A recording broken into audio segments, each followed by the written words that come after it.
Okay, so you asked me before we started, how did I come across this? Okay. Yeah, Uh, I need to know what events in your life, I'm assuming drugs, would lead you to find no, this no. movie. I know how My I come across AJ Lee's sister and Freddie mm, Prinze. Okay, I right, know how I discover that. How on right. earth did this happen? My my best friend, best man in my wedding. Um, we were. I was in grad school. He was in undergrad, and we lived in a house together. And we did everything together. And one of the things we used to do was we would go to Blockbuster. Yes, that's how old I am.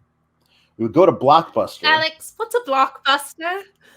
It, it's, it's like a large warehouse. It's very brightly lit. You walk inside, and they've got VHS tapes all along the walls.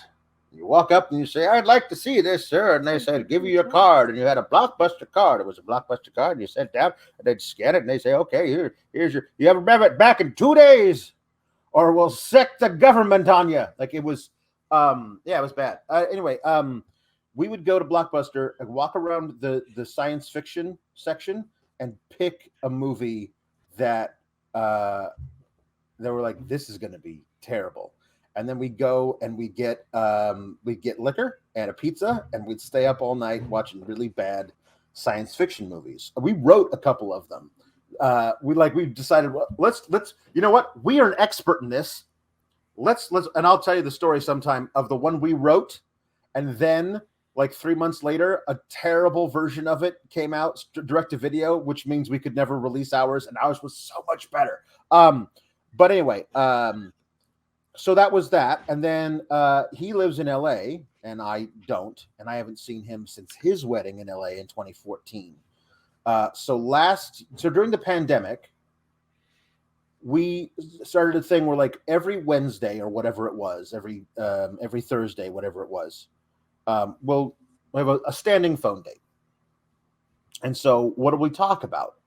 Because it's really depressing during the pandemic to like talk about like, the world. So like, let's find a thing to talk about. So Or we like, would eat.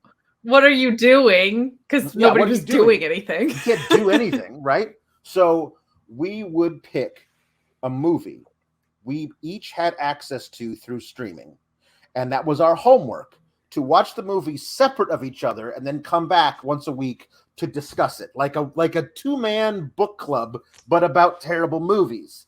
And one of the movies that I came across while looking for a terrible thing to watch was, hold up, what? Tom Selleck and Gene Simmons in a movie directed by Michael Crichton about robots, the killer robots? Okay, that's my pick. I picked this one. And it's become legendary between the two of us. We talked about it for like 3 hours. It doesn't make any sense. Well, hopefully this one will be less than 3 hours long, but we're already 12 minutes in. We haven't talked about the movie yet. Sure. Yeah. Kate, Tom Selleck plays Jack Ramsey. He sure does. He's a police detective in the Runaway division. Here's the deal. Robots are everywhere. They do everything for us. This is not a movie that is interested in talking about the ramifications of that. That every single menial labor job in America is being done by robots. So is there like a universal basic income, or is the homelessness population just literally 70% of America? Because all of the jobs done by regular people are now done by robots. So those people are out of a job. So now what? They will never address that. Nobody will ever ask about it. It's just a thing. I guess they're all just robot managers, or tried to be, would be my guess. But here's the thing. The robots are everywhere doing everything for all of us. And because nothing's perfect. We actually have a whole philosophical discussion about this in the movie, which we're not going to go into. But nothing's perfect. So sometimes the robots malfunction. And they malfunction often enough that there is a whole subdivision of the police department that is just in charge of handling robots went crazy calls.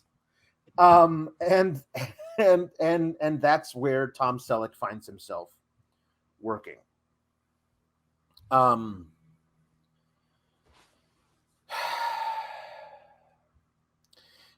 He has a new partner, Karen Thompson, I believe is her name. She's young and blonde and vivacious. She has no experience with robots, so of course they put her in this division, and of course they gave her they gave her a new partner for Tom Selleck, who's the robot king in the LAPD. Does have experience in intense eyeshadow, as many women in the 80s did. Yes. Also, something you notice if you're paying attention at all women police officers in this version of 1984 wear skirts and heels. Mm-hmm. Which, if you're trying to track down anything, is a really great outfit. Robots, criminals, whatever. Just like heels and a skirt are the most efficient wardrobe that you could possibly have. Yeah. It's like an alternate 1984 where robots are incredibly advanced. Not really. And also that we're stuck in the social mores of 1958. Like I feel like it's definitely Michael Crichton's perfect world. So anyway, they get a call right away that there's a malfunctioning robot at a cornfield. You know, one of the multiple cornfields they have near Los Angeles County. And exactly where you would expect robots to be. And so they're talking about this. This model. This model. The 1912s. They're terrible. The 1914s are a little bit better, but the 1912s, they malfunction all the time. You got to get an upgrade. Everybody talks in weird robot speech about like different models of robots. It's like PC gamers talking about their gaming rigs, but all they use is like codes for numbers and stuff. She says they're talking about it. Like, he says, "How big is this thing?" About the size of a hat box. Oh, that's the different one. It's the different one.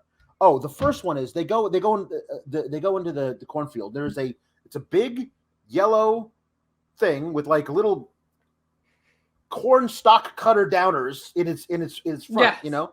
And he's just going up and down the things, and he's going crazy, going all which way, going everywhere. And she runs into the cornfield in her skirt and high heels, because that's perfectly what you should do. And she runs up, and this thing, it's I don't know, it's the size of one of those little trucks that like kids ride around in that like go on their own power wheels. It's the size of one of those, but it's made entirely of like steel. And she runs up to it and holds it right up over her head. I'm like, there's no way that thing doesn't weigh at least 300 pounds. So like your prop that you gave the woman to work with is not that heavy, but there's no way practically that robot doesn't weigh that much. And then it starts sparking, so she has to drop it, and it runs away. And they have to go chase it down in the cornfield. This is their first little oopsie daisy. The corn robot went, and so we got to go chase it. I'm like, this is what you need cops for, apparently. Right? I also love, like, the first people to answer the call are cops, not technicians, not engineers. Like, it's the police department.